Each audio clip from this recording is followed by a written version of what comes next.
This is the Deseret News National Edition, when your family needs to know more. Good morning. Welcome to the Deseret News National Edition. I'm Dave McCann.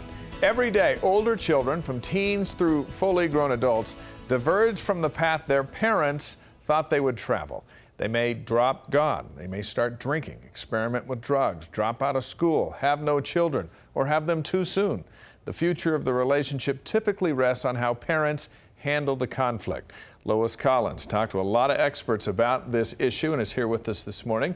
Good morning. Good morning. Why is this so tough for parents and kids to get along as they get older? Because there's nothing that's more important, for the most part, than family. And you plan for your family, and you kind of wrap all of your dreams and your hopes and your values up, and you package them in your kid, and then you mentally plan their life. Right. In your research, who has the power in this give and take? Once a kid is an adult, that kid has the power. And how parents handle the situation is going to determine what happens. Because if your daughter's an adult and she says, I'm not going to church anymore, you can't force her to go to church. And what you can do is drive her away. So is it on the parents to keep the peace, or is it on the adult child? It's on the parents to keep the peace for the most part. You have to recognize that your child is an adult. That doesn't mean that you have to roll over and not express your opinion. You can say, this is what I think, this is my value system, and this is what I hope you will come to agree with.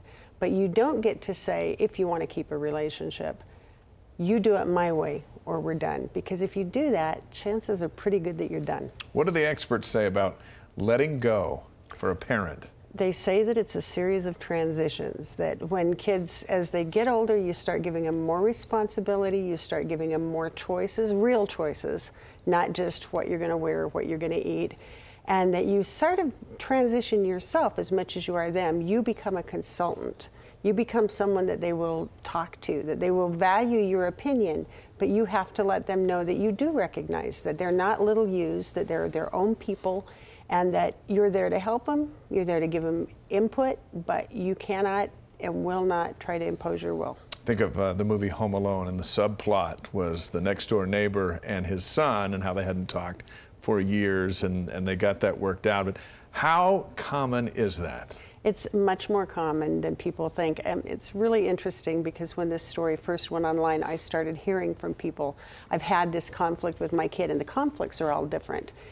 We had a fight 20 years ago about thus and such, and now she's no longer in my life. Right. Or my sister and I, and this could go with siblings too, or my older child and I, we talk and we're just fine, but we avoid certain topics. So you have to figure out how to negotiate it, but you have to be flexible too if you want to keep a relationship. In your article, you pointed out, but I'll ask you since you're here, where can folks go for help? There are several places that you can go. If you can, you both have to buy into getting help. But you can, if it's something that's causing you a lot of angst and you need to know how to handle it, you might want to personally talk to a therapist or a family expert about it. There's an organization called Billy, which is Because I Love You, and you'll see that in the story with a link.